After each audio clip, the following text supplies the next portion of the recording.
coffee mic.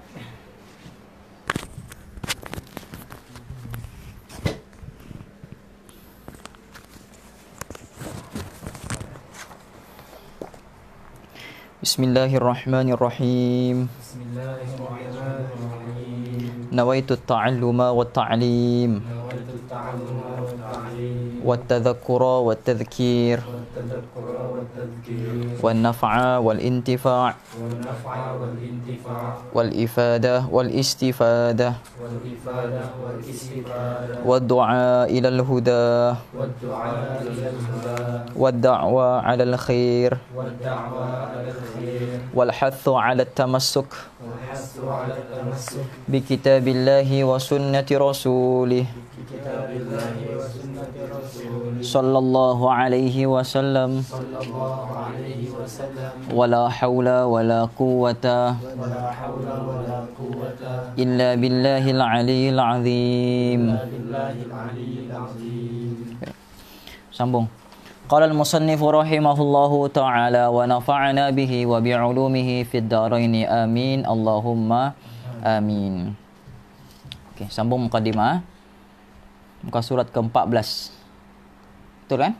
Surat 14. Okay. Di dalam kitab ini akan saya sebutkan, saya ni maknanya musannif lah ataupun muallif lah, maknanya pengarang kitab ini, iaitu Abu Hamid Muhammad bin Muhammad Al-Ghazali rahimahullahu ta'ala. Kata Imam Ghazali, maka di dalam kitab ini akan saya sebutkan bidayatul hidayah, iaitu permulaan jalan untuk mendapatkan hidayah.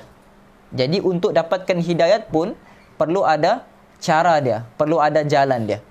Supaya engkau cuba untuk mengamalkan pada dirimu. Nampak? Jadi fokus Imam Ghazali di sini bukan sekadar untuk kita tahu. Bukan sekadar untuk kita tahu, tapi yang paling penting sekali yang dia mau tekankan pada kita di sini ialah amal. Sebab dia sebutkan sini apa? Supaya engkau cuba mengamalkan. Kata para ulama, bidayatul amali ala ilmu. Permulaan amal itu ialah ilmu, wa nihayatul ilmi ala amalu. Dan pengakhiran bagi amal itu, pengakhiran bagi ilmu itu ialah amal. Bidayah amal, ilmu. Faham? Maknanya permulaan amal ialah ilmu dan pengakhiran ilmu ialah amal. Faham? Jadi untuk beramal perlu ada ilmu. Dan buah daripada ilmu itu ialah beramal.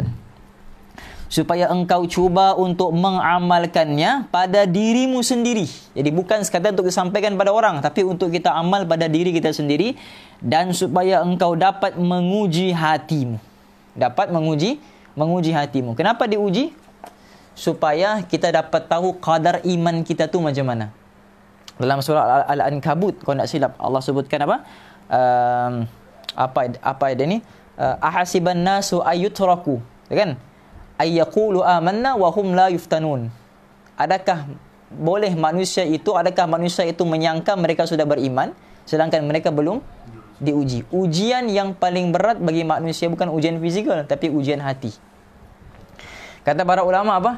Azab yang paling berat, bukan azab, azab yang paling dekat dengan umat ini. Kata para ulama apa? Azab yang paling dekat dengan umat ini bukan bila datangnya tsunami, bukan bila datangnya gempa bumi, bukan bila datangnya bencana-bencana alam, tidak. Tapi azab yang paling dekat dengan umat ini ialah bila mana dicabut rasa kemanisan dalam beribadat. Itu azab yang paling besar. Bila mana dicabut rasa kemanisan ibadah di dalam beribadah. Maknanya hatinya tu sudah ditarik. Kemanisan hatinya itu sudah ditarik oleh Allah. Supaya dapat engkau menguji hatimu. Seandainya engkau dapati hatimu cenderung kepadanya dan nafsumu mahu mengikuti arahannya. Arahan siapa? Arahan siapa? Itu penting yang kita mengaji kitab supaya tidak tersalah ibarat. Bukan arahan Allah di sini, tapi arahan daripada kitab-kitab ini. Arahan Imam Ghazali untuk kita amalkan di dalam kitab-kitab ini. Faham? Bukan arahan Allah, tapi arahan perintah daripada Al-Imam Al-Ghazali di dalam kitab-kitab ini. Okay? Dan nafsumu mahu mengikuti arahannya Dan ia dapat memberikan perhatian yang sewajarnya. Maknanya ia tu kau punya nafsu lah. Faham? Nafsumu tu dapat memberikan perhatian yang sewajarnya dalam mengamalkan apa yang Imam Ghazali mau sampaikan ini. Maka nanti engkau akan sampai kepada nihayatul hidayah. Apa nihayatul hidayah? Penyucian masalah-masalah di dalam hati. Faham? Jadi semalam kita belajar hidayah itu ada berapa? Semalam kita belajar hidayah ada berapa? Ada berapa? 2 kan? 1 zahir, 1 batin. 1 ada bidayah, 1 ada nihayah. Faham? Jadi bila sudah kita belajar bidayatul hidayah, belajar sudah bidayah, macam mana cara untuk tawadhu', macam mana cara untuk sabar, macam mana cara untuk tawakal, akhirnya kita akan dapat nihayatul hidayah, iaitu penyucian masalah-masalah di dalam hati. Maksudnya hati kita sudah dicuci. Hingga engkau mampu mengharungi lautan ilmu yang luas itu. Faham? Di dalam Sahih Bukhari ada satu kisah Nabi Musa alaihissalam. Dalam Quran pun ada disebutkan. Nabi Musa dengan Nabi Khidir, ya kan? Apa ayat dalam Quran disebut ni? Ketika Allah perintahkan Nabi Musa dengan Nabi Khidir, kan? Fantalaqa hatta idza raqiba fis safinati kharaqaha. Quran sebut. Bila mana Nabi Khidir dengan Nabi Musa, asalnya Allah tanya kepada Nabi Musa. Allah kata, "Man a'lamun nasa fil ardi?" Wahai Musa, siapakah manusia yang paling alim di atas muka bumi ini? Allah tanya, "Man a'lamun nasa fil ardi?" Siapa manusia yang paling alim? Nabi Musa kata, "Saya." Jawapan Nabi Musa betul, tapi cara jawab dia itu salah. Seolah-olah macam ada takabur di situ, ya kan? Jadi Allah perintahkan Nabi Musa untuk safar dengan Nabi Khidir. Fantalaqa. Jadi bersafarlah mereka di atas satu safinah, di atas satu kapal. Fantalaqa hatta idza rakiba fis safinati kharaqaha. Bila mana sudah sampai di tengah-tengah lautan, di dalam Sahih Bukhari ada sebut. Sampai di tengah-tengah lautan yang mana pulau pun tak nampak. Daratan tidak nampak. Tengah-tengah lautan ni. Maka datang satu ekor burung nama burung usfur. Bahasa Arab sebut burung usfur. Burung ni kalau ikut logik dia, burung ni dia tak boleh terbang jauh. Dia hanya boleh terbang satu saat mendarat. Satu saat terbang lagi mendarat. Dia tak boleh terbang dalam jangka masa yang lama. Dia mesti sekejap je. Satu saat terbang mendarat. Terbang mendarat. Itu saja dia punya kemampuan. Tapi Allah zahirkan Allah punya kudrat di situ. Allah punya kekuatan. Burung tu daripada jauh boleh terbang tanpa henti, tanpa mendarat di atas lautan. Terus sampai kepada kapal mereka. Safinah mereka, perahu mereka. Kemudian burung tu bila dia singgah di atas kapal mereka, safinah mereka, burung tu minum sedikit air, kemudian burung tu terus terbang meninggalkan mereka. Jadi Nabi Khidir kata kepada Nabi Musa, "Wahai Musa, apa yang burung tu sudah katakan kepada kita?" Apa yang sudah burung tu katakan kepada kita.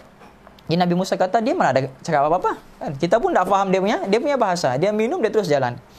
Kata Nabi Khidir, itulah dia kata, bila Allah tanya siapa manusia yang paling alim, jangan terus mengaku dirimu sendiri yang paling alim. Sebab banyak benda lagi yang belum kamu tahu. Burung tu mau bagi tahu kepada engkau, wahai Musa, ilmu yang ada pada diri kamu ibarat air yang burung tu minum. Burung tu kecil, usfur. Jadi bila dia minum, kuantiti air yang dia boleh minum banyak ke sikit? Sikit lah sebab dia kecil, kan? Burung usfur ni kalau kita goreng, dia sekali makan je. Faham? Dia tak boleh dibagi dua. Sebab dia kecil, dagingnya sangat sikit. Ni burung usfur ni sangat kecil. Jadi bila dia minum, mestilah kuantiti air dia sangat sikit, kan? Jadi kata Nabi Khidir, wahai Musa, perumpamaan yang Allah mau bagi tahu kepada kita ni, Allah mau sampaikan kepada kita melalui burung ini, bahawa ilmu yang ada pada diri kamu, wahai Musa, ibarat air yang burung tu minum. Sangat sikit. Dan lautan yang burung ni belum minum, itu ilmunya Allah. Jadi ilmu Allah ni sangat luas. Faham ni? Jadi bila mana kita sudah berjaya mendidik hati kita untuk menuju kepada nihayatul hidayah, maka engkau akan mampu untuk mengharungi lautan ilmu yang sangat luas itu. Faham? Maknanya mudah untuk dia amalkan. Maksud mengharungi lautan ilmu ni maksudnya semakin banyak kita belajar, semakin mudah untuk kita beramal. Itu maksudnya. Tetapi jikalau engkau mendapati hatimu tidak memberikan perhatian kepadanya, maknanya tidak memberi perhatian kepada ilmu ini, dan nafsumu suka berlambat-lambat dalam melaksanakan perintahnya, Ini amal-amal kebaikan. Maknanya dia menangguhkan dia punya amalan. Benda yang dia boleh buat hari ini, dia pergi tangguh besok. Benda yang boleh dibuat waktu pagi, dia tangguhkan petang. Sebab tu kata Nabi dalam hadis 40 ada sebut. Nabi kata apa?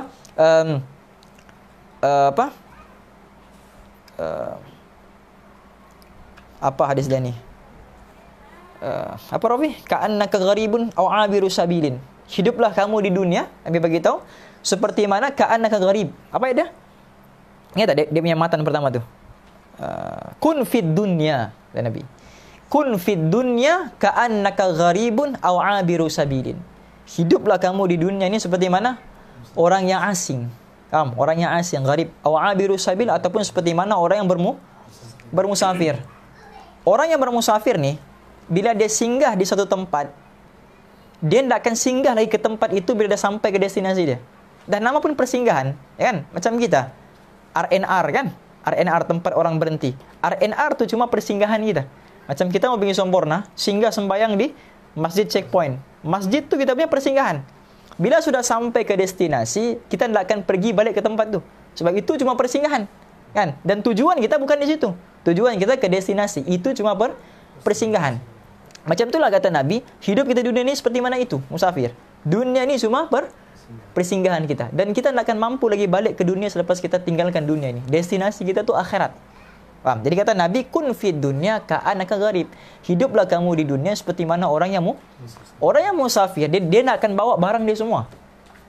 Antum musafir, antum bawa kan? Antum punya TV, almari, kerusi. Tak ada kan? Kita musafir, kita hanya bawa bekalan yang secukupnya.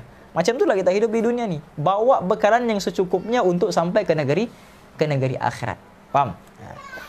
Tapi ada juga orang yang salah tafsir hadis ni.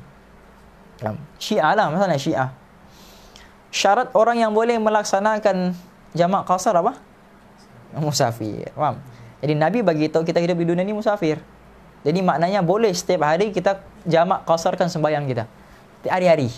Zuhur dengan asar, maghrib dengan Aisyah. Boleh hari-hari. Sebab apa? Sebab Nabi sendiri bagi tahu kita ni musafir ke negeri akhirat. Jadi antum boleh amal hadis tu.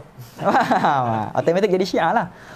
Okey? Jadi itu cuma persinggahan. Jadi Sayyidina Abdullah bin Abbas bila mana dia dengar hadis ni, dia beritahu, aku faham apa yang Nabi maksudkan. Bila Nabi kata hiduplah kamu seperti mana orang musafir ataupun orang yang asing, dia kata aku faham apa yang Nabi maksudkan. Yang mau Nabi sampaikan kepada kita ialah apabila kamu mampu mengamalkan suatu perkara itu pada waktu siang, falatan tadirul sabah. Jangan tangguh di waktu pagi. Dan kalau kamu mampu amalkan benda itu di waktu pagi, jangan tangguh untuk kamu buat di waktu petang. Khussihatika li maradika wa min hayatika li mautik. Ambillah masa sihat sebelum datangnya masa sakit, ambillah masa muda sebelum datangnya masa.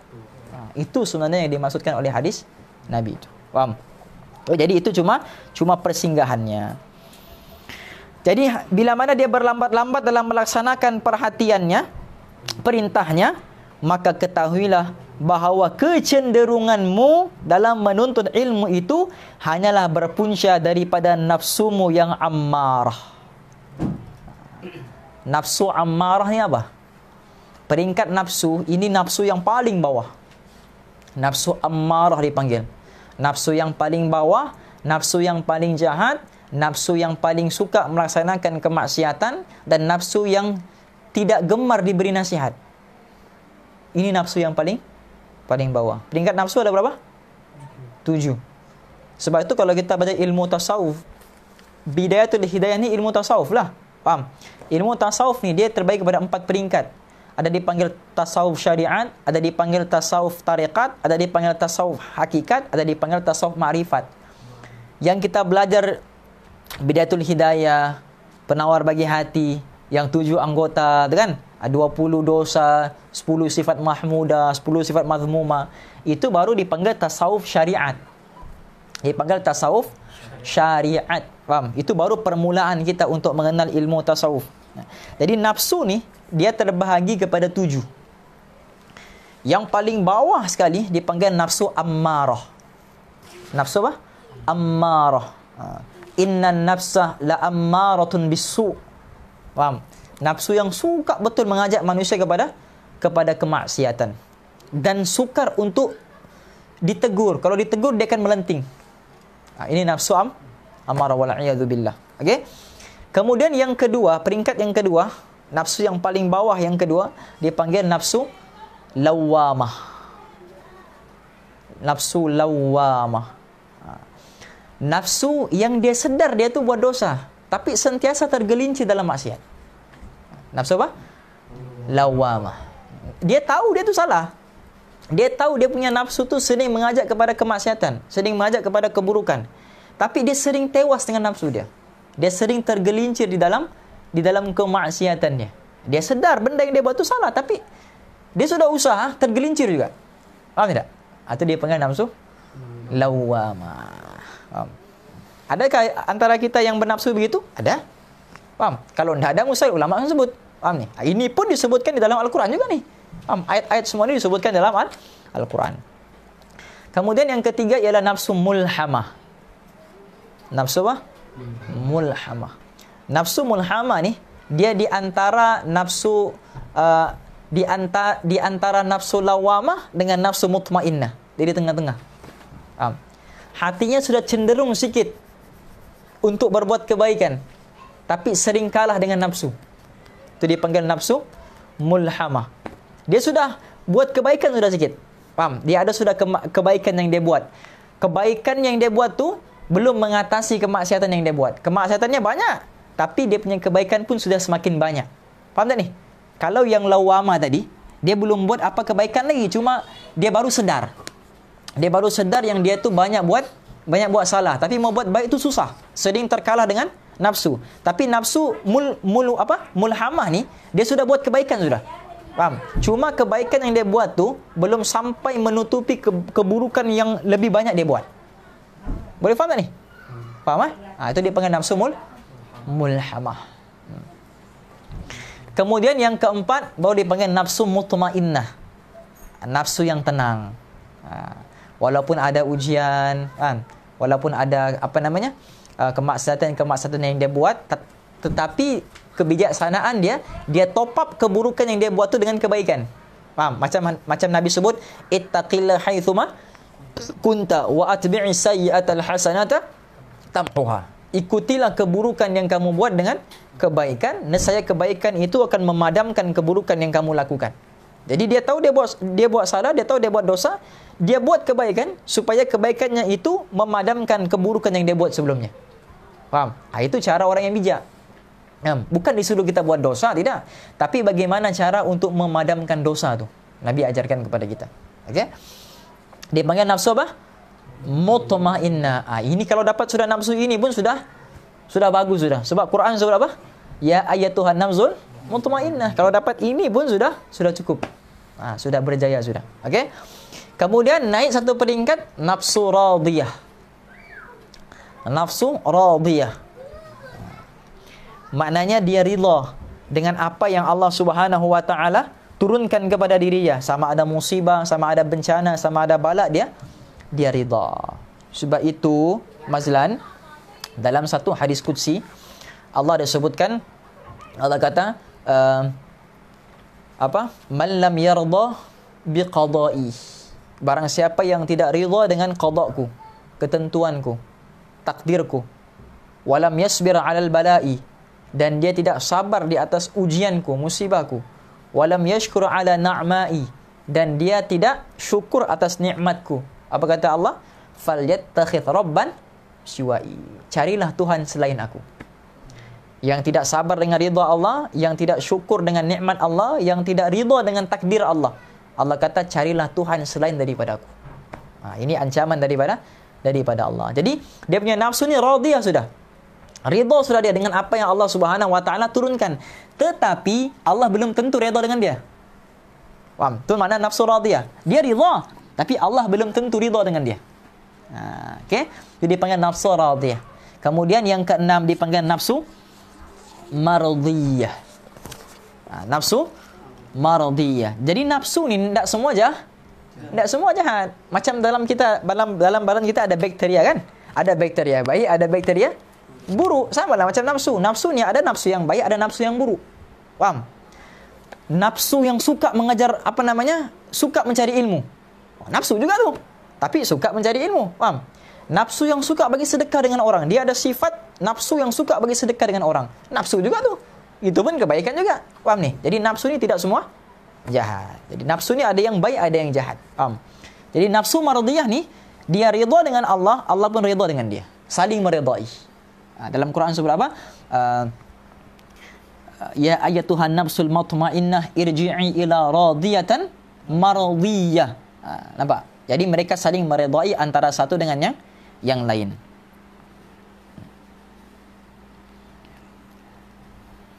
Yang terakhir apa? Siapa tahu apa nafsu yang terakhir?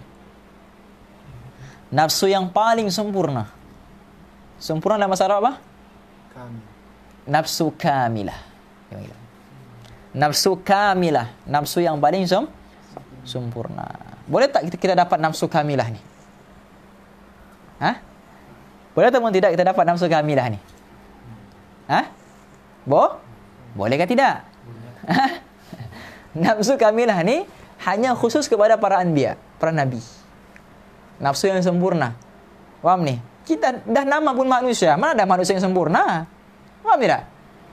Jadi bila nama insan, takkan ada yang sempurna. Paham? Yang sempurna hanyalah insan yang disempurnakan. Nabi lah. Paham? Para nabi lah yang tidak ada dosa, yang maksum. Paham? Nabi yang tak ada dosa dipanggil maksum. Paham? Manusia ada dosa, tapi ada manusia yang terpelihara daripada dosa. Itu bukan maksum, dipanggil mahfuz. Paham? Nabi terpelihara daripada dosa, dipanggil maksum. Manusia yang terpelihara daripada dosa dipanggil mahfuz. Manusia yang tidak terpelihara mampus. Wah, maksudnya mampus. Jadi kita pun minta kepada Allah supaya terpelihara daripada dosa. Itu dipanggil mahfuz. Dia manusia memang buat dosa, tapi dia ni terhindar. Dia mau buat dosa dihindarkan. Buat dosa dihindarkan. Dipanggil mahfuz, terpelihara. Okay? Yang dipelihara. Okay? Malah saya tadi. Okay, jadi itu 7 peringkat nafsu. Jadi kita mutarjim diri kita muhasabah diri kita di peringkat yang mana? Adakah yang paling atas sekali? Yang sukar menerima teguran, yang tahu salah, gemar lagi buat maksiat, tak rasa bersalah lagi ketika buat dosa, itu paling atas sekali. Jadi kita mutarjim, muhasabah diri kita sendiri, di mana kita punya peringkat nafsu. Okey? Hanyalah berpunca daripada nafsumu yang ammarah. Kerana nafsumu sebenarnya hanya tunduk kepada perintah syaitan yang terkutuk, yang mahu menipu engkau dengan bermacam-macam tipu helahnya. Jadi makhluk yang paling banyak tipu helah siapa? Syaitan lah. Faham ni? Aduwwum mubin kata Allah, musuh yang sangat jelas. Quran sebutkan nafsu kita ni yang disebutkan musuh kita ni yang disebutkan di dalam Al-Quran ada 3. 4. Syaitan, Yahud, paham? Nasara dengan nafsu yang jahat. 4 ni kita punya musuh. 4 ni kita punya musuh yang disebutkan di dalam Al-Quran. Yang pertama sekali apa? Syaitan. Syaitan, Yahudi, Nasara dan juga nafsu kita yang jahat ni. Inilah kita punya musuh yang sebenar. Faham?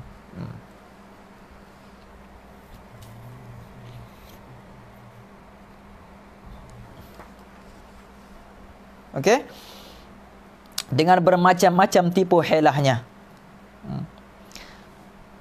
Sehingga engkau akan terjerumus ke dalam jurang kecelakaan.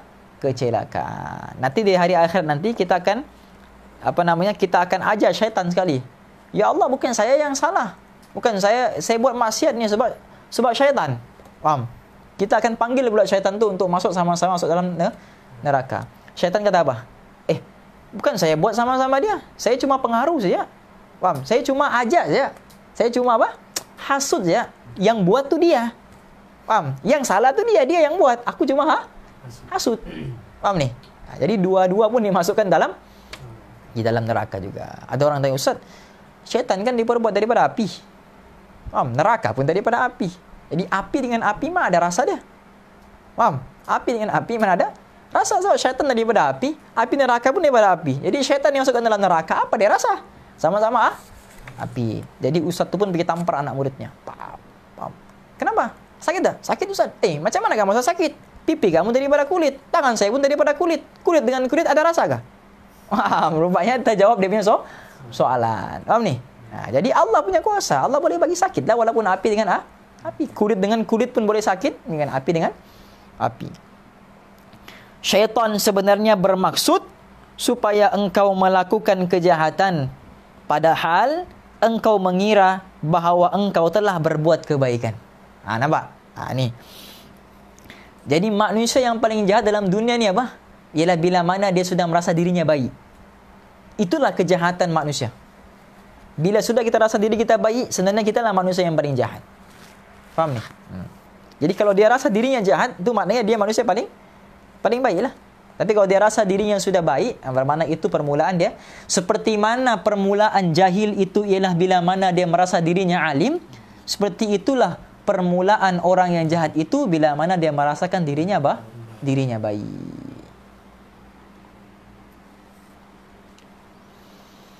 Maka dengan itu, syaitan telah berjaya memperdayakan engkau dan dia telah berjaya mengumpulkan engkau bersama-sama dengan golongan yang disebutkan di dalam ayat yang berbunyi A'udzubillahi minasyaitonirrajim. Baca Mazlan.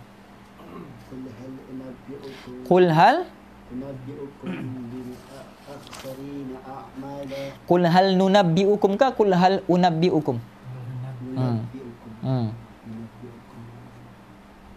Terus Qul hal nunabbi'ukum bil aksarina a'mala alladhina dhalla sa'yuhum fil hayatid dunya wa hum yahsabuna annahum yuhsinuna sun'a. Maksudnya, dan katakanlah wahai Muhammad, maukah kamu aku khabarkan dengan orang yang sebenarnya mendapat kerugian di dalam usaha mereka. Buat baik tapi tidak dapat apa-apa.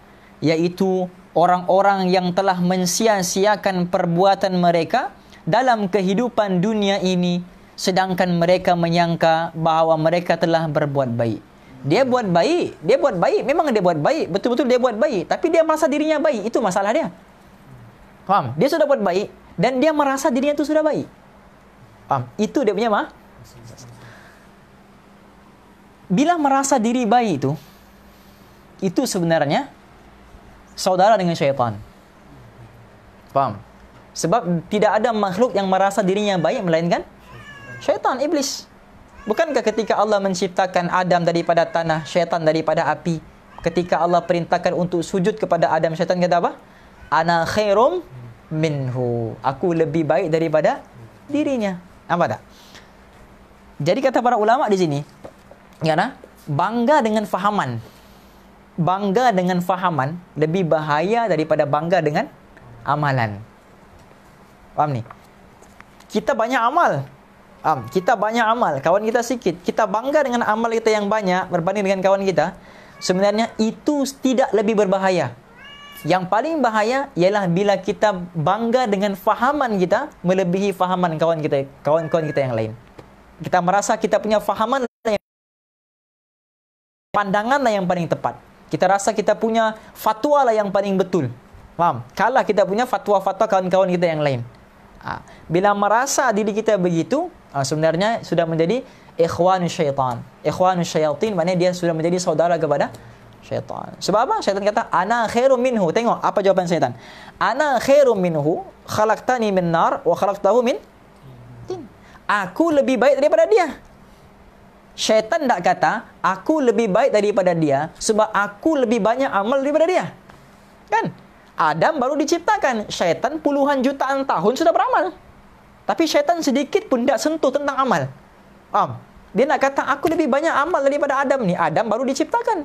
Aku lebih banyak amal, kenapa aku perlu sujud kepada Adam? Tapi syaitan kata, khalaqtani min nar wa khalaqtahu min tin. Aku lebih baik daripada dia kerana aku diciptakan daripada api sedangkan dia diciptakan daripada maknanya syaitan merasa dirinya lebih bagus daripada orang.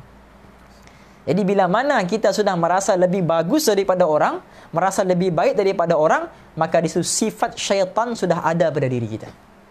Faham ni? Wal'iyadhu billah. Jadi jangan merasa diri baik. Lagi bagus merasa diri jahat daripada merasa diri baik. Ketika itu, waktu belajar kitab ni Ustaz belajar daripada banyak guru. Antaranya Allah yarham Syekh Husni Ginting, Langkatir Al-Azhari yang baru meninggal baru-baru ni, kan? Syekh Husni. Kami belajar kitab ni daripada awal sampai habis dengan beliau. Syekh Husni kata syaitan ni hebat, muhaddis dia kata. Faham ni? Syaitan ni muhaddis, mufassir yang sangat hebat. Tapi itu pun terkeluar daripada syurga disebabkan dia merasa dirinya lebih baik daripada orang. Faham? Jadi walaupun kita hebat macam mana pun, mufassir, muhaddis, hebat macam mana pun, tapi kalau sudah merasa diri lebih baik daripada orang, itu permulaan kebinasaan untuk kita. Okay?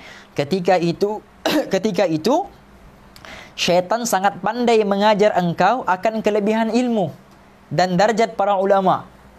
Kita dengar hadis tentang kelebihan ilmu, kita dengar hadis tentang darjat para ulama, di mana dibangkitkan nanti di hari akhirat, apa kelebihan ilmu, apa kelebihan kau jadi ulama. Syaitan hasut kita untuk dengar benda itu, benda yang baik. Faham? Supaya kita terjerumus untuk menjadi benda-benda yang begitu. Tetapi dia kata sini apa?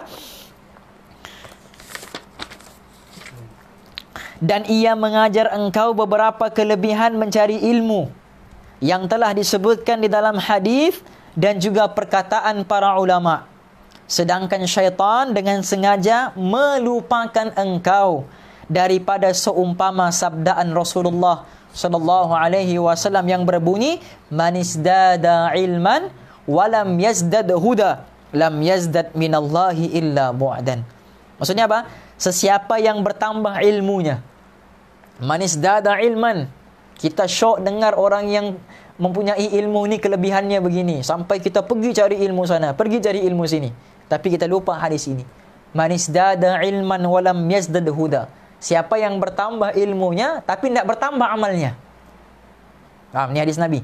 Siapa yang bertambah ilmunya tapi tidak bertambah amalnya. Bukankah kita belajar ilmu ni untuk amal, kan? Tapi dia tambah ilmu tapi dia nak tambah amalnya. Maka Nabi kata, lam yazdad minallahi illa bu'da, maka dia akan semakin jauh daripada rahmatnya Allah. Amal ilmu ni sepatutnya mendekatkan dirinya kepada Allah, tapi dengan ilmu tu juga menjauhkan dirinya daripada Allah. Faham? Sebab makin banyak ilmu dia tidak beramal. Jadi siapa yang bertambah ilmu, tidak bertambah amal, dia akan semakin jauh daripada Allah. Waliyadu billah. Dan syaitan juga melupakan engkau daripada sabdaan baginda yang berbunyi, asyaddun nasi azaban yaumal qiyamati alimun lam yanfa'hu Allahu bi'ilmihi. Maksudnya, asyaddun nasi azaban, sedahsyat-dahsyat azab untuk manusia. Asyaddu. Jadi kalau asyaddu ni dia isim apa ni? Isim tafdil. Faham? Sebab ada alif di hadapan. Faham? Daripada perkataan syadidun, syiddah. Keras kan? Syiddah. Tekan. Faham? Syadid, keras. Asyaddu yang tersangat keras, tersangat dahsyat. Faham? Yang siksaannya tersangat ditekan. Ini. Jadi asyaddun nasi 'adzaban yaumal qiyamati, sedahsyat-dahsyat, sekeras-keras siksaan nanti di hari kiamat ialah kepada siapa? Bukan kepada orang yang jahil. Kepada siapa? Alimun. Kepada orang yang alim, lam yanfa'hu Allahu bi'ilmi, yang tidak memberi manfaat pun akan ilmunya. Maknanya ilmunya sedikit pun tidak beri manfaat kepada dirinya. Itulah siksaan yang paling dahsyat bagi orang yang alim. Orang jahil, bila dia buat dosa, dia akan dapat satu dosa. Orang alim, bila dia buat satu dosa, dia akan dapat dua dosa. Satu dosa sebab dia buat jahat, satu dosa sebab ilmunya tidak mampu halang dia buat dosa. Faham? Jadi dia akan dapat dua kali ganda. Orang jahil satu kali ganda. Satu je. Orang alim dua kali ganda. Dia akan dapat.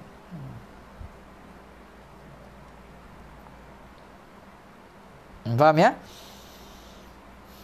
Jadi hadis ni dia bukan cerita tentang orang yang jahil ya. Dia cerita tentang orang yang sebab tu orang alim ni dia pecah pada dua. Satu dia panggil ulama dunia, ulama dunia, satu dia panggil ulama ul akhirah. Ada ulama dunia, ada ulama akhirat. Ada ulama dunia, ada ulama. Masa di Sri Petaling dulu ada bayan ulama. Bayan ulama. Saya lupa soal nama Maulana. Daripada India lah. Daripada Pakistan. Apa nama Maulana? Maulana Abdul Mubin, dah silap. Maulana Abdul Mubin. Dia kata apa? Dia kata, ini semua ustaz-ustaz dah ni. Yang dia bayan ni bayan khas untuk ulama. Dipanggil bayan ulama. Jadi semua ustaz-ustaz daripada seluruh Malaysia ni berkumpul. Daripada Sabah datang, daripada semualah ulama berkumpul untuk dengar tausiah. Faham? Bayan daripada ulama Maulana Abdul Mubin. Jadi semua ulama dia berkumpul, maka dia bagi tahu situ. Dia kata apa? Dia kata hari ini manusia angkat kita dengan panggilan ustaz. Faham? Manusia angkat kita dengan panggilan syekh. Manusia angkat kita dengan panggilan maulana. Kita pergi mana-mana orang panggil ustaz. Kita pergi mana-mana orang panggil maulana. Kita pergi mana-mana orang panggil syekh. Tapi nanti di hari akhirat takut-takut Allah nak panggil kita dengan gelaran ustaz. Manusia pandang kita ustaz, tapi takut nanti di hari akhirat Allah nak pandang pun kita ni sebagai seorang ustaz. Faham tidak? Takut-takut Allah pandang kita ni sebagai seorang asi, pemaksiat. Di dunia, wah Masya Allah dipanggil ustaz, syekh, maulana, wah maulana, maulari, semua dipanggil. Tapi di hari akhirat rupanya Allah nak pandang pun dia tu sebagai seorang ustaz. Tak dibangkitkan pun bersama para alim ulama. Rupanya dibangkitkan bersama golongan asi, pemaksiat. Dia kata jangan bangga dengan panggilan dunia. Kita tak mau panggilan dunia ni. Kita mau panggilan di hari akhirat. Jadi ulama ni pecah pada dua. Atau dipanggil ulama dunia, atau dipanggil ulama akhirat. Jadi mau jadi golongan yang mana ni? Ulama dunia ke ulama akhirat? Ulama akhirat dia tidak akan terpesona dengan dunia. Faham? Dia tidak akan terpesona dengan dunia. Ini ulama akhirat. Jadi ikutlah golongan-golongan yang apa? Yang mana ikutlah kita punya ulama-ulama yang memang cinta kepada akhirat. Sebab ada ulama yang memang kita nampak macam ulama akhirat tapi sebenarnya ulama dunia. Waliyadu billah. Padahal Rasulullah SAW selalu berdoa, mengajarkan kepada umatnya doa, Allahumma inni a'udzubika min ilmin la yanfa' wa qalbin la yakhsha' wa amalin la yurfa' wa du'ain la yusma'. Dia ada riwayat yang ada min, ada riwayat yang tidak ada min. Faham? Min ilmin la yanfa' wa min misal kitab yang kita belajar ni bermanfaat ataupun tidak? Ilmu yang kita belajar ni bermanfaat ataupun tidak? Manfaat sebab ilmu yang wajib, ilmu tasawuf. Tapi ilmu ni boleh jadi tidak bermanfaat buat kita bila mana kita tidak mengamalkan isi kandungan ni. Itulah dipanggil ilmu yang tidak bermanfaat. Faham? Tidak memberi. Apalagi wa min qalbin la yakhsha', daripada hati yang tidak khusyuk. Faham? Wa amalin la yurfa', daripada amal yang tidak diangkat. Maksud amal yang tidak diangkat ni amal yang tidak diterima. Itu maksud la yurfa', tak diangkat dia punya amalan, tak sampai. Faham? Dia punya doa tu tak tembus langit. Faham? Tak tembus langit pertama pun dia punya atap dinding rumah ni pun. Macam mana cara supaya doa kita ni sentiasa didengar? Macam mana cara supaya doa kita ni sentiasa didengar? Nabi bagi tips. Cara untuk doa supaya doa kita didengar ialah berdoalah ketika kita senang. Itu dia punya cara.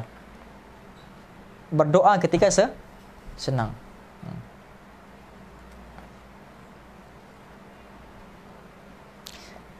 Sebab apa? Sebab orang yang berdoa ketika senang, bila mana dia berdoa ketika waktu dia susah, Allah kenal dia punya suara.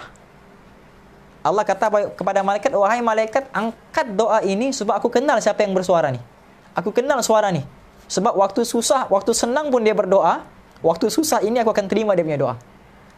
Tapi bila mana orang yang waktu susah saat diangkat, ya Allah. Waktu susah, waktu dia perlu Allah baru dia minta. Waktu senang dia lupa Allah. Allah kata, wahai malaikat, jangan angkat doa ini. Aku tidak kenal siapa yang berdoa ni. Suaranya pun aku tidak kenal. Faham? Sebab apa? Allah ni maha mengetahui. Dia tahu yang doa tu siapa kan. Tapi ini sebagai kiasan untuk kita. Faham? Sindiran daripada Allah. Kinayah daripada Allah. Maksudnya dia ni aku tak pernah kenal suara ni. Sebab aku hanya dengar suara ni waktu susah saja. Waktu senang tidak mau berdoa. Faham ni? Jadi kena doa dalam keadaan senang ataupun susah. Apa hadis dia tu? Ihfazillah yahfazka. Ihfazillah tajidhu tujahaka. Faham? Apa lagi? Apa dia punya doa ni? Siapa ingat hadis ni? Lupa saya Ustaz. Apa Rabi? Idza sta'anta fasta'in billah. Lepas tu? Wa idza sa'alta fas'alillah wa idza sta'anta fasta'in billah wa'lam anna al-ummata, kan? Law istama'at ala ayan fa'uka bi syai'in la yanfa'uka illa bi syai'in illa qad katabahu Allah laka wa in istama'u ala yadurruka bi syai'in lam yadurruka illa bi syai'in qad katabahu Allah laka. Tu hadis dia tu. Faham? Lepas tu dalam riwayat yang lain, ihfazillah yahfazaka, ihfazillah tajidhu amamaka. Ta'arraf ila Allah fir rakha'i ya'rafka bi syiddah. Ingatlah Allah. Ta'arraf ila Allah fir rakha'.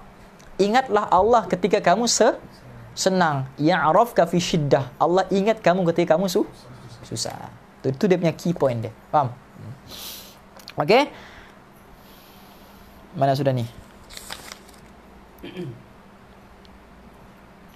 Dan syaitan juga melupakan engkau daripada sabdaan Rasulullah sallallahu alaihi wasallam yang berbunyi, marartu lailata usriya bi aqwamin tuqradu shifahuhum bimaqarid min narin faqultu man antum qalu kunna na'muru bil khairi wa la na'tihi wa nanha 'anil syarri wa na'tihi. Kata Nabi apa? Aku melalui pada malam aku diisrakan. Ketika aku diisrakan pada waktu malam, aku melalui satu kaum, yang dipotong lidah mereka dengan gunting daripada api.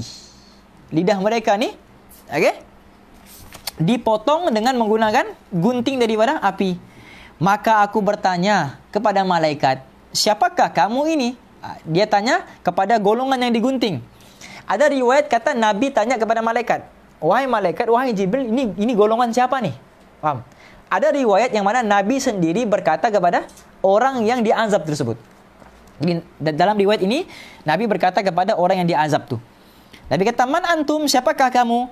Mereka menjawab, kunna na'muru bil khairi. Kami ini golongan yang sentiasa mengajak orang kepada kebaikan. Wala na'tihi, tapi kami nak buat kebaikan yang kami cakap tu. Wa nanha 'anil syarri, dan kami golongan yang menghalang orang daripada keburukan. Wa na'tihi, tapi kami buat benda yang kami larang tu. Maka diguntinglah lidahnya dengan menggunakan gunting daripada api. Faham ni? Wallahu alam. Kita berhenti sampai di sini. So mukadimah dia panjang lagi. Kita masuk kitab Ta'limul Muta'allim. Okey, kita berhenti sampai di muka surat ke-17.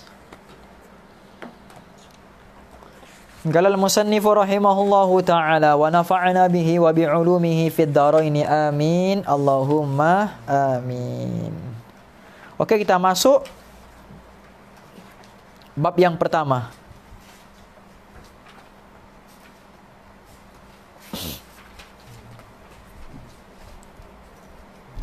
Kita masuk bab yang pertama. Semalam alhamdulillah kita sudah selesai kita punya muqaddimah. Hari ini kita belajar pula bab yang pertama.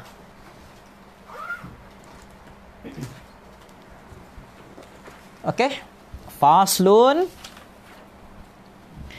fi mahiyatil ilmi wal fiqhi wa fadlih.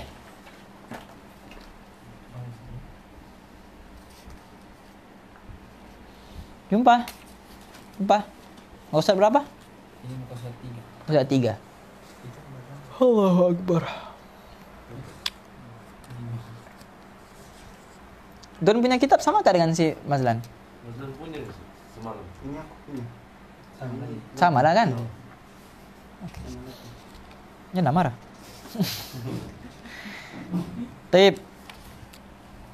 Okey. Faslun fi mahiyatil ilmi wal fiqhi wa fadlih. Fasal tentang pengertian ilmu, ilmu fiqh dan kelebihannya ataupun keutamaannya. Okey. Qala Rasulullah sallallahu alaihi wasallam, talabul ilmi fariidatun ala kulli muslimin wa muslimatin. Jadi ada riwayat berhenti sampai muslimin, ada riwayat berhenti sampai muslimatin. Jadi ada dua riwayat. Maksudnya apa? Menuntut ilmu itu hukumnya fardu bagi setiap muslim, laki-laki maupun perempuan. Baik. Yang pertama sekali yang penting untuk kita fahami, fardu faridatun. Faridah di sini dengan makna fardu ain, bukan fardu kifayah. Sebab fardu ni ada dua kan? Satu fardu ain, satu fardu kifayah. Jadi yang dimaksudkan oleh Nabi sini menuntut ilmu itu ialah fardu kewajiban, ialah fardu ain, wajib ain. Bukan wajib kifayah, wajib ain. Okey? Dan ilmu yang Nabi maksudkan di sini ialah ilmu tauhid, ilmu fiqh, ilmu tasawuf. Bukan ilmu-ilmu yang lain.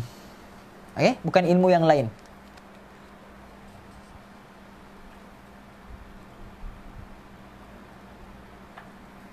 Okey. Hadis Nabi sebut begini.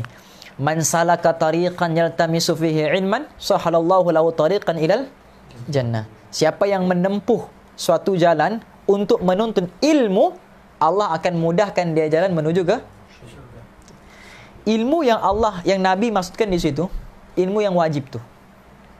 Tauhid, fiqh, tasawuf. Jadi kata ulama, kalau kamu menempuh perjalanan yang jauh semata-mata untuk belajar ilmu yang lain daripada ilmu itu, misal belajar ilmu geografi misalnya, faham? Yang tak ada kaitan pun dengan tiga benda tu.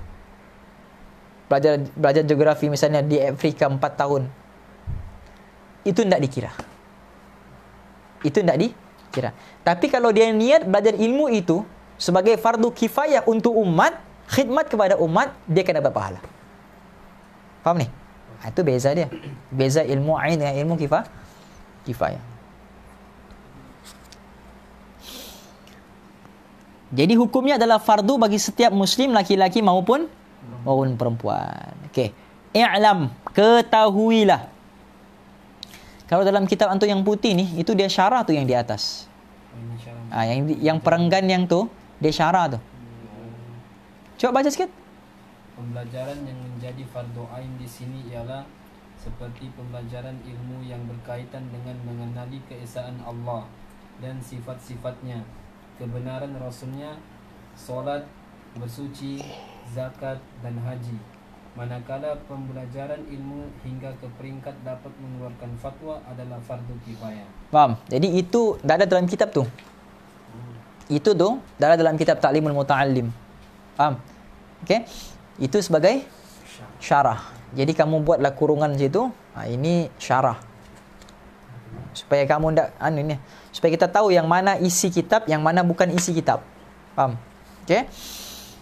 I'lam bi annahu la yuftaradu ala kulli muslimin talabu kulli ilmin wa innama yuftaradu alaihi talabu ilmil hali kama qala afdalul ilmi ilmul hali wa afdalul amali hifdzul hali.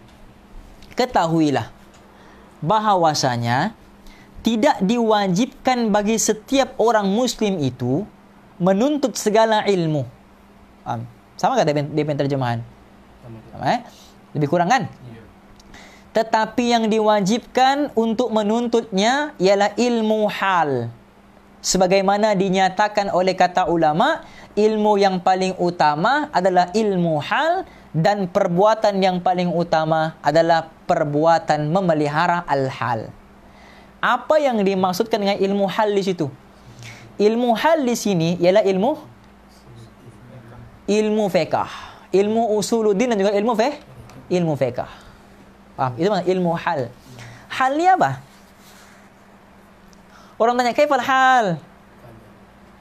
Apa khabar? Faham? Yang dia tanya khabar tu khabar apa? Khabar dirinya lah. keadaan dirinya, faham? Keadaan jasad dia.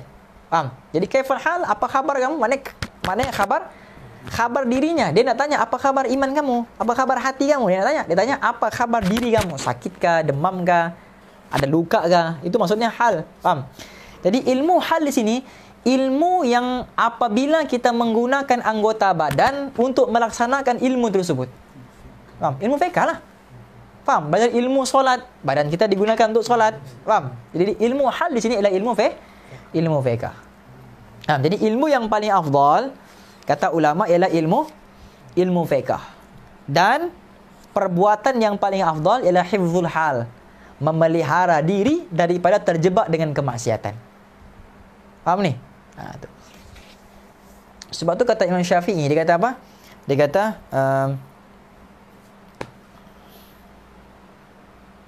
ilmu ni ada dua, dia kata. Al-ilmu ilmani. Ilmu ada dua. Dia kata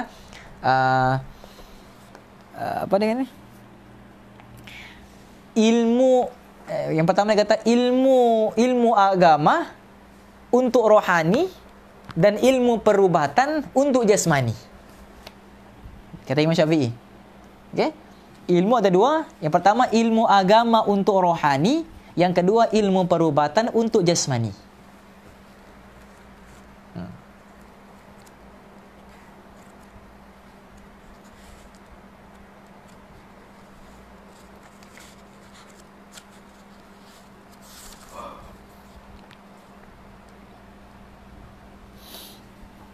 Okey? Kemudian dia kata apa? Wa yuftaradu 'alal muslimi talabu ma yaqa'u lahu fi halihi fi ayyi halin kana. Orang muslim wajib mempelajari ilmu yang diperlukan untuk menghadapi apa yang dirinya ditugaskannya. Faham tak ni? Maksudnya kalau Allah perintahkan kita solat, maka wajib belajar ilmu tentang solat. Itu maksud dia. Jadi tidak semua ilmu ni wajib kita apa perintah Allah, apa ibadat yang Allah perintahkan kepada kita, ilmu tentang ibadat itu wajib untuk kita belajar. Faham? Allah perintahkan untuk puasa, maka wajib belajar ilmu puasa. Allah perintahkan tentang zakat, maka wajib dia belajar tentang zakat. Faham ni? Okey? Jadi orang Islam itu dia wajib mempelajari ilmu yang diperlukan untuk menghadapi tugas dirinya. Maksudnya apa tugas diri kita? Beribadatlah. Apa ni? Apa yang sebutkan dalam Quran ni? Wa ma khalaqtul jinna wal insa illa liya'budun. Itu tugas kita. Jadi tugas kita beribadat. Maka secara tidak langsung ilmu tentang bagaimana ibadat itu dilaksanakan wajib kita belajar. Faham? Baik. Kita wajib tak belajar ilmu perniagaan? Tidak wajib. Tapi orang yang terlibat di dalam perniagaan, bisnes, wajib tak belajar ilmu perniagaan? Wajib. Ada yang begitu. Faham? Kalau kita terlibat di dalam satu benda, maka wajib kita belajar ilmu tentang benda itu.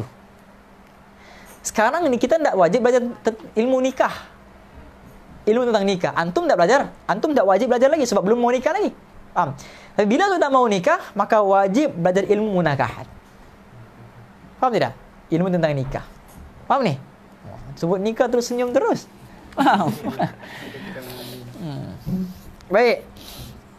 Fa innahu la budda lahu min as-salati fayuftaradu alayhi ilmu ma yaqa'u lahu fi salatihi biqadari ma yuaddi bihi fardhu salati. Maksudnya apa? Oleh kerana dia wajib menjalankan solat, maka wajib juga baginya memiliki ilmu yang berkaitan dengan solat. Faham? Secukupnya untuk menunaikan kewajiban tersebut. Sama kah isinya? Sama kan? Lebih kurang lah. Lain eh? Baca teman. Di sini orang Islam difardukan ke atasnya menuntut ilmu yang ada hubungan dengan keperluan semasanya. Dalam apa jua keadaannya, sama ada ia sehat atau sakit, sama ada ia di kampung halaman atau di perantauan. Dia dimestikan bersembayang. Dengan itu menjadi kefarduan ke atasnya mengetahui sesuatu yang berkaitan dengan sembahyangnya, seperti syarat-syarat dan rukun-rukunnya.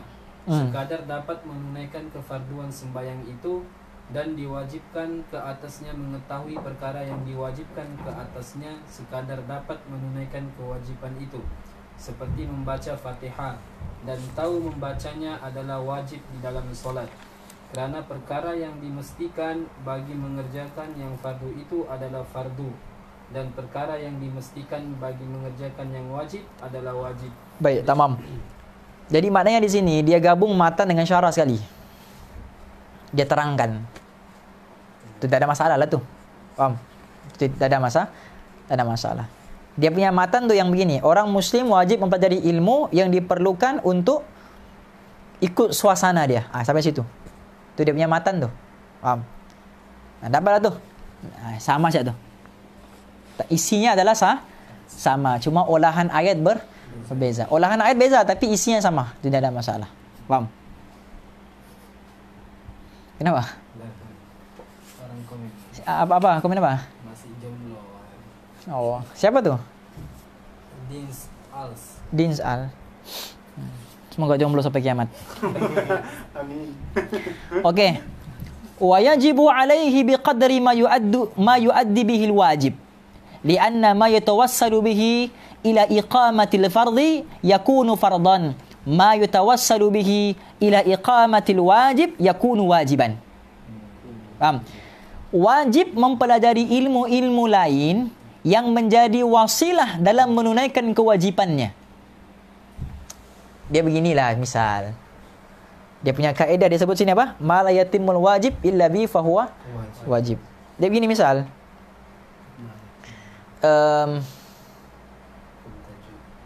Belajar baca Al-Quran dengan bertajwid. Apa hukum dia? Dengan bertajwid. Baca Quran dengan bertajwid wajib. Wajib. Belajar ilmu tajwid, apa hukum dia? Kifayah. Tak wajib kan?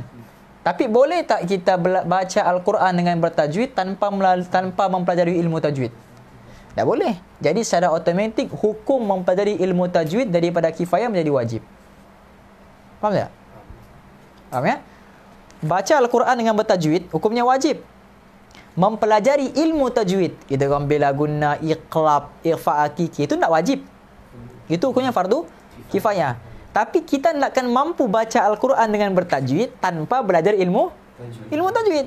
Secara tidak langsung ilmu tajwid menjadi wajib, kerana tanpa ilmu tajwid takkan mampu kita baca dengan bertajwid. Itu maksud ma la yatimul wajib illa bi fahuwa wajib. Faham ni? Macam itulah kita untuk mempelajari perkara-perkara tentang solat dan sebagainya perlu kepada ilmu dia. Apakah ilmunya? Ilmu fiqh lah. Faham? Itu dia punya wasilah perantaraan. Belajar tentang puasa, tentang solat, tentang zakat, ilmunya ialah fiqh. Sifat Allah, sifat yang wajib bagi Allah, mustahil bagi Allah, harus bagi Allah, wasilahnya ilmu tauhid. Tentang hati, sabar, tawakul, wasilahnya apa? Ilmu tasawuf. Faham ni? Maka secara tidak langsung ilmu-ilmu itu menjadi wajib. Okey? Kerana adanya sarana pada perbuatan fardu itu, fardu pula hukumnya, dan sarana pada perbuatan wajib juga wajib hukumnya. Okey? Wa kadza fi shaum wal zakati in kana lahu malun wal haji in wajaba alaihi. Sama halnya dengan hal puasa dan juga zakat. Diwajibkan puasa, maka tak boleh tidak mesti belajar tentang fiqh puasa. Dan juga zakat jika dia memiliki harta. Okey, in kana lahu malun, kalau ada pada dirinya harta, maka dia wajib belajar tentang zakat. Ada berapa? 2. Zakat apa? Zakat fitrah, zakat harta. Faham? Jadi yang dimaksudkan in kana lahu malun. Kalau dia in kana lahu malun. Faham ni? Kalau dia tak tahu malu maksudnya. Faham? Bukan. Kalau dia tu ada harta, malun tu harta lah, mal kan. Kalau dia ada harta, maka dia wajib belajar tentang zakat. Kenapa dia wajib belajar tentang zakat? Sebab dia diwajibkan zakat. Kenapa dia diwajibkan zakat? Sebab dia ada harta. Faham ni? Begitu. Bahkan juga haji jika telah diwajibkan atasnya. Faham ni? Kalau sudah cukup syarat-syarat haji untuk kita, maka wajib belajar tentang haji. Sebab tu dia orang buat kursus haji, kursus umrah dan sebagainya supaya ajar kita benda-benda begitu. Ni sampai sana bingung Mana kiblat? Wah. Faham ni? Makam Nabi kiblat. Faham.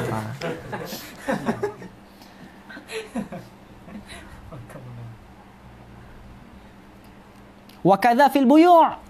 Bukan disuruh kita membuyuk. Faham? Buyuk ni maksudnya apa? Jual beli. Faham? Oh, maknanya disuruh membuyuk. Boleh rupanya membuyuk. Wah, ini salah ibarat kitab. Faham? Wa kadza fil buyu' in kana yattajiz, dan diwajibkan dia belajar ilmu tentang jual beli kalau dia tu seorang peniaga ataupun berdagang. Faham ni? Qila li Muhammad ibn al-Hasani rahmatullahi alaihi rahimahullahu taala. Okey. Muhammad bin Hasan ni siapa? Dia ni ulama yang sangat hebat. Dia anak murid Imam Abu Hanifah. Muhammad ibn al-Hasan, dia ni anak murid kepada Imam Abu Hanifah. Ataupun nama glamournya Muhammad bin Hasan Asy-Syaibani. Pernah dengar? Muhammad bin Hasan Asy-Syaibani. Bukan Asy-Syaibani pengarang kitab fiqh tu. Ini anak murid Imam Abu Hanifah.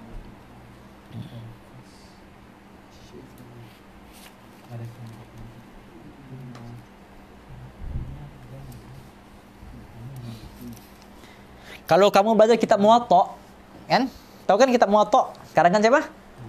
Imam Malik. Kitab Muwatta. Faham? Sebelum munculnya Bukhari, Muslim tu, kitab Muwatta dululah. Sampai ada ulama kata kitab Muwatta ni kitab yang paling sahih selepas Al-Quran. Faham? Kalau kamu baca kitab Muwatta, tiba-tiba haddatsana Muhammad bin al-Hasan. Dia ni orangnya. Faham? Ini salah seorang perawi daripada kitab Muwatta.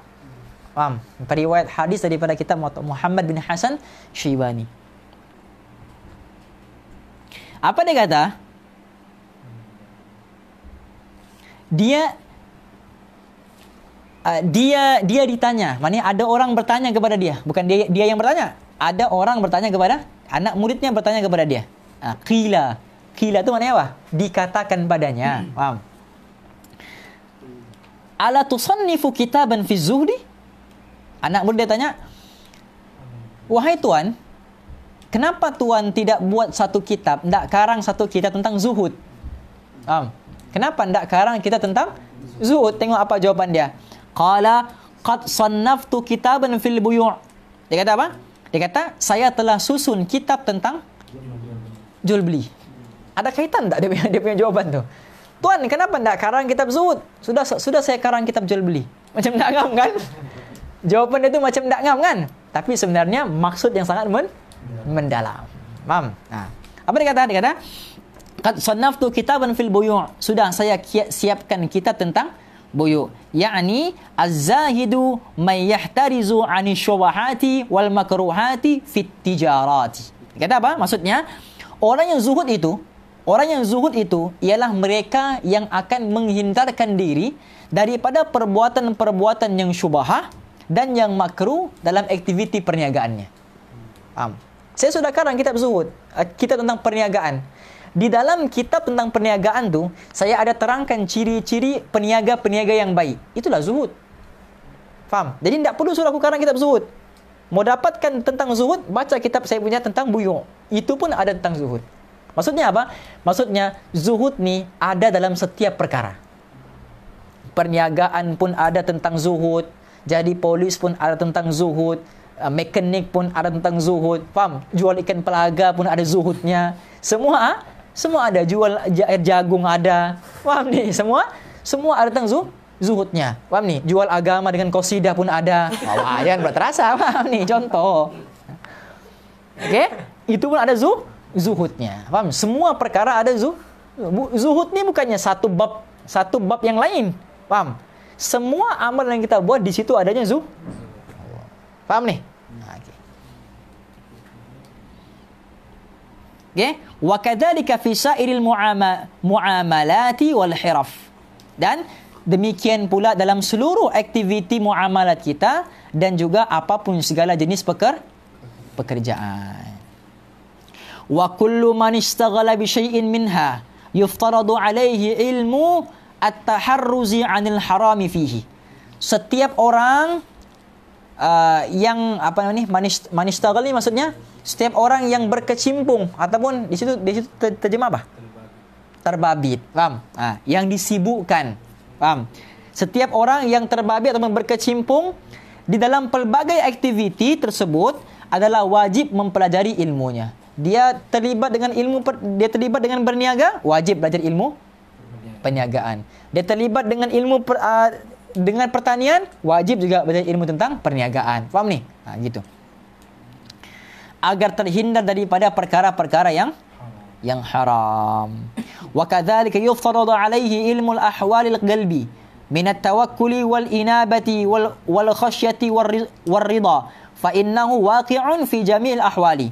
Demikian juga wajib mempelajari ilmu tentang tingkah laku hati. Faham? Tingkah laku ahwalil qalbi, tentang hati. Seperti apa dia kata? Tawakkuli, seperti mana tawakkul. Wal inabati, seperti mana inabah. Wal khasyati, seperti mana khusyuk. War ridha, kerana setiap perkara itu ada keadaan-keadaannya yang tersendiri. Faham ni? Jadi maknanya di sini, dia punya khulasanya di sini. Tidak semua ilmu ni wajib kita belajar. Ilmu yang wajib kita belajar ialah ilmu yang kita mau amalkan. Faham? Sebab itu kalau Ustaz Abdul Rashid di Markas Tawau, dia akan jawab soalan yang antum soalan yang hukum hakam yang bermain dengan sekitar kita. Faham? Yang wajib untuk kita buat. Kalau antum tanya soalan, Ustaz, macam mana orang mau sembahyang di bulan? Dia suruh kau pergi bulan dulu. Faham? Kau pergi bulan dulu, sudah sampai bulan, baru kau tanya aku macam mana cara sembahyang di bulan. Sebab benda tu tak penting pun untuk kamu tahu. Faham? Macam mana cara sembahyang di bulan? Penting tak? Tak penting pun untuk kita tahu benda tu. Sebab tak ada lagi orang pernah sampai di bulan kecuali Nabi Muhammad. Tak ada orang pernah sampai di bulan. Faham ni? Tapi kalau kamu tanya macam mana sembahyang di ISS tu kan, yang siapa ni namanya ni? Angkasawan ni. Syekh Muzaffar. Faham? Syekh Muzaffar di situ macam mana cara sembahyang? Ya betul lah, sebab dia sudah sampai. Ini tanya sembahyang di bulan. Kenapa nak tanya macam mana sembahyang di matahari? Faham? Jadi benda tu sia-sia. Yang tak perlu ditanya pun. Faham ni? Jam berapa sudah? Okey. Sikit lagi. 9:30 kita habis. Okey. Bab baru kan? Kemuliaan ilmu. Kemuliaan ilmu dan kelebihannya. Okey. Wa syaraful ilmi la yakhfa ala ahadin idh huwa al-mukhtassu bil insaniyati. Tentang kemuliaan, baca terjemahan dia je tu. Kemuliaan ilmu itu dimiliki oleh setiap orang, malah dikhususkan kepada manusia. Okey. Jadi kemuliaan ilmu ini tidak ada siapa yang meragukan dia. Faham? Sebab Allah sudah sebutkan, Nabi pun sudah sebutkan. Jadi tidak ada pun orang yang boleh ragui tentang kelebihan ilmu tersebut dan kelebihan orang yang mendapatkan ilmu tersebut. Faham? Dan kelebihan ilmu ini juga dikhususkan kepada manusia, tidak ada kepada binatang. Faham ni? Tak ada kelas untuk binatang, tak ada. Faham? ABC untuk kucing, faham? Tak ada. Faham? Kelas memancing untuk ikan, tak ada, faham? Tak ada kan? Hanya untuk manusia, binatang tak ada. Sebab kerana ilmu inilah manusia tu menjadi mulia. Pengkhususan manusia ini adalah ilmu dia. Faham? Lianna jami'al khisali siwal ilmi yashtariku fiha al-insanu wasailul hayawanati. Okey?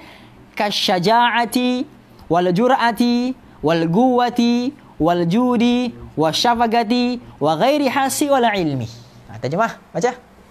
Semua ciri selain daripada ilmu dikongsi bersama oleh manusia. Nampak? Semua perkara selain ilmu. Semua perkara selain ilmu dikongsi manusia dengan binatang. Kita kongsi. Manusia pun ada, binatang pun ada. Contohnya apa? Keberanian. Manusia ada yang berani, binatang pun ada yang berani. Faham? Bahkan kadang-kadang binatang berani lebih daripada manusia. Antum pergi situ nanti kejap, jumpa anjing di situ. Faham? Tengok siapa yang berani. Siapa yang gigit siapa. Faham? Kalau kamu berani, kamu gigit anjing tu. Faham ni? Jadi binatang pun ada berani, manusia pun ada berani. Apa lagi dia? Garangnya dia. Paham? Nekatnya dia. Nah, manusia pun ada nekatnya. Paham? Binatang pun ada nekatnya. Apa lagi? Wal guwah, dia punya kekuatan. Binatang, gajah, bahkan kadang-kadang binatang lebih kuat daripada manusia. Lagi? Baik. Kebaikan dia. Paham? Macam kita nampak di TV kan, kadang-kadang ada ikan yang sudah berada di darat, tiba-tiba burung helang datang pergi tolak ikan tu masuk dalam laut tu. Faham ni? Dan tak ada lagi dalam berita kita dengar binatang buang anaknya. Tak ada. Ada tak kita dengar? Tak ada kan? Seekor babi telah membuang anaknya. Faham? Tak ada. Tak ada kita baca tu. Bahkan manusia buang anak tu ada. Maknanya apa? Maknanya manusia tu lebih binatang daripada binatang. Faham? Begitu. Apa lagi? Kasih sayangnya. Kita nampak bagaimana binatang berkasih sayang zaman khalifah yang kelima. Siapa? Khalifah Abdul Aziz. Kan? Khalifah Abdul Aziz. Faham ni? Musang dengan ayam makan sama-sama. Padahal makanan musang tu ayam. Faham ni? Kita tak boleh fikir kan? Tak boleh kita fikir. Musang dengan ayam makan sama-sama. Faham? Kalau boleh musang tu suapkan ayam tu, disuapkan lagi ayam tu. Ini di zaman Khalifah Umar bin Abdul Aziz. Faham? Abdul Aziz tu bapaknya. Faham? Umar bin Abdul Aziz, Khalifah yang kelima. Masa tu binatang pun boleh bekerja sama. Sebab apa? Sebab amal pada zaman itu, Umar itu semuanya baik. Jadi bila amal yang naik tu baik, maka keputusan Allah juga semua benda jadi baik. Musang yang jahat tu pun jadi baik. Kita sekarang binatang yang baik pun jadi jahat. Faham? Sebab dia pun tak tahu beza mana, aku ni binatang ke manusia? Sebab manusia ni pun macam binatang. Faham? Dia pun tak boleh beza siapa binatang ni. Faham ni? Begitu. Sebab rosaknya umat zaman sekarang.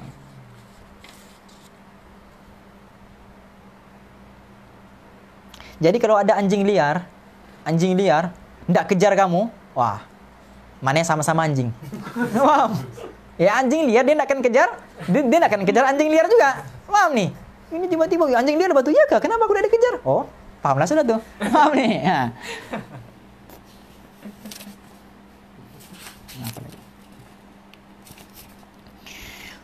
Wabihi azharahu Allah Ta'ala fadla Adam alaihi salatu wassalam alal malaikati wa amarahum bisujudilah. Kerana dengan itulah Allah memperlihatkan keunggulan Nabi Adam di atas para malaikat dan memerintahkan malaikat untuk bersujud kepada Nabi Adam. Kenapa disuruh sujud? Sebab ilmu. Faham ni? Kalau kita baca tafsir Ibnu Katsir pun memang Allah suruh sujud tu sebab ilmu. Sebab ilmu. Faham ni? Itu kemuliaan manusia. Wa innama syaraful ilmi bikaunihi wasilatan ilal birri wat taqwa alladhi yastahiqu biha al-mar'u al-karamata 'inda Allah wa sa'adatal abadiyati kama qila li Muhammad bin Hasan ibni Abdullah syi'run. Ini ada syair ni ya kan? Kerana sesungguhnya baca Min. Sesungguhnya kemuliaan ilmu itu ialah kerana ia menjadi sebab seseorang itu bertakwa, yang mewajarkannya mendapat kemuliaan di sisi Allah Ta'ala dan kebahagiaan yang abadi seperti yang diungkapkan oleh sebuah syair. Okey, baik. Jadi kenapa ilmu tu bernilai? Ilmu tu mulia sebab dia jalan untuk mendapatkan kemuliaan. Kemuliaan yang paling tinggi di sisi Allah apa? Takwa lah. Inna akramakum indallahi, sesungguhnya orang yang paling mulia di sisi aku kata Allah ialah orang yang paling bertakwa. Jadi untuk mendapatkan takwa dia ada jalan. Jalannya apa? Ilmu. Jadi ilmu ni jalan untuk mendapatkan kemuliaan, iaitu takwa. Faham? Okey?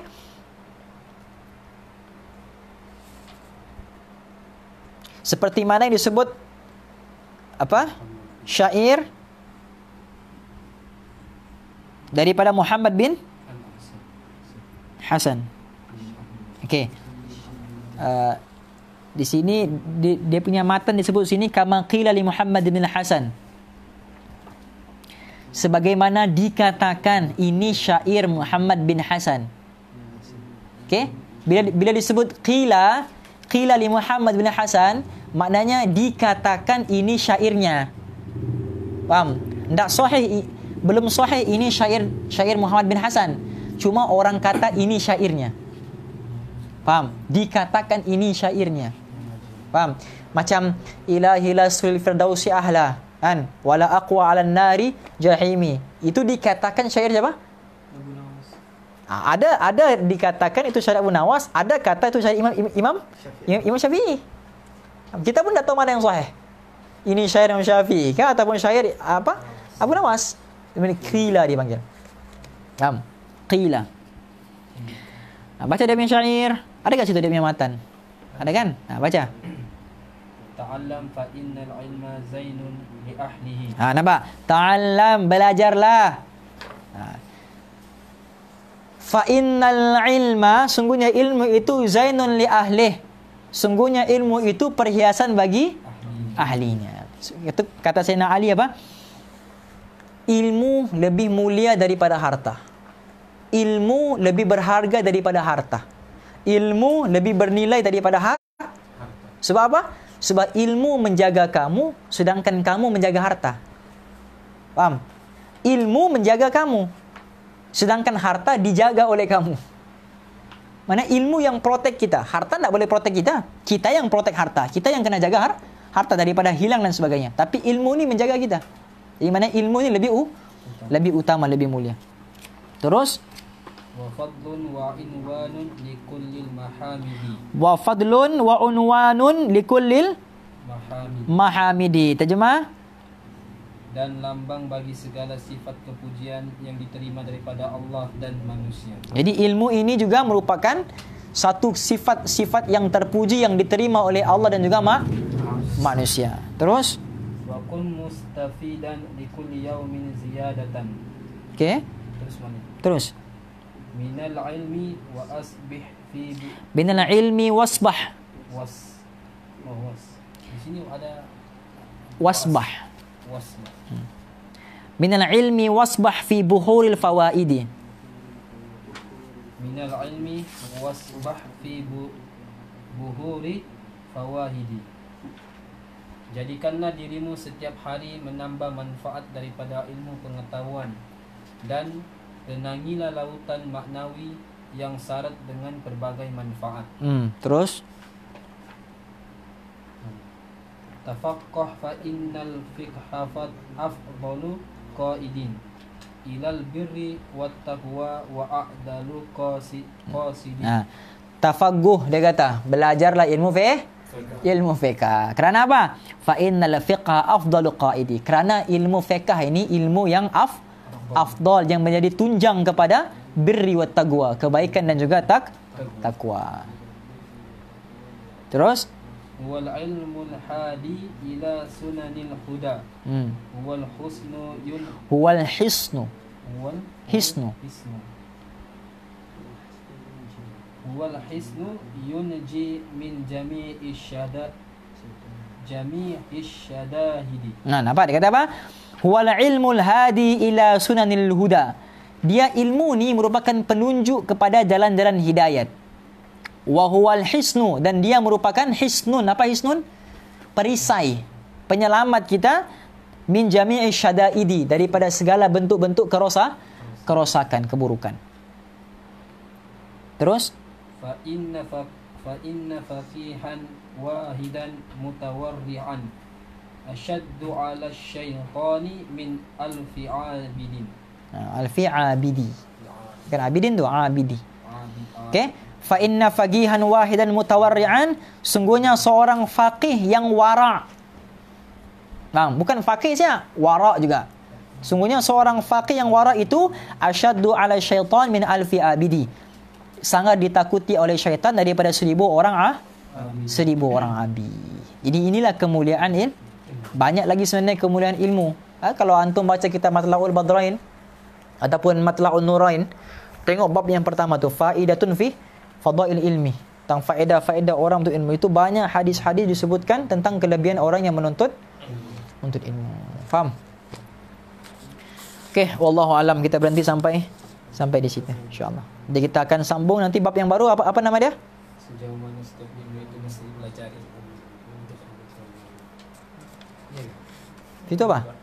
Itu apa? Belum habis lagi. Belum habis, sedikit lagi. Situ panjang. Itu terjemahannya kan itu panjang. Ini belajar ilmu akhlak. Sini pun baca ilmu akhlak. Wakadzalika. Yalah wakadzalika fi sail akhlak. Ya. Maknanya bab baru, bab tentang akhlak. Sini dia terangkan maksud. Kan? Maksud syarah bagi syair tadi kan? Itu Jawi kah? Ini tadi mana? Itu tak Jawi ya, Mazlan? Iya, sini jauh. Sejauh mana setiap ilmu itu mesti dipelajari. Said Al-Imam Al-Ajal Al-Syahid Nasiruddin Abu Al-Qasim telah mengarang sebuah buku mengenai akhlak. Betul. Itu maknanya bab tentang akhlak. Dapat itu semua tidak penting. Yang penting isinya di dalam tu, pengolahan dia tu. Okey?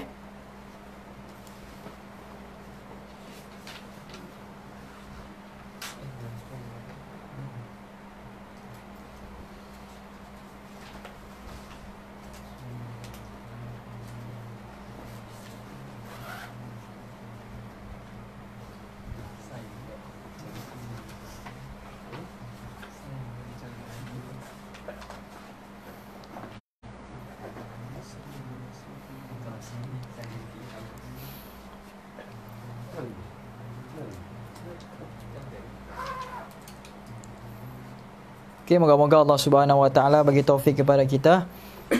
Sama-sama kita ambil iktibar, kita amalkan dan kita sampaikan.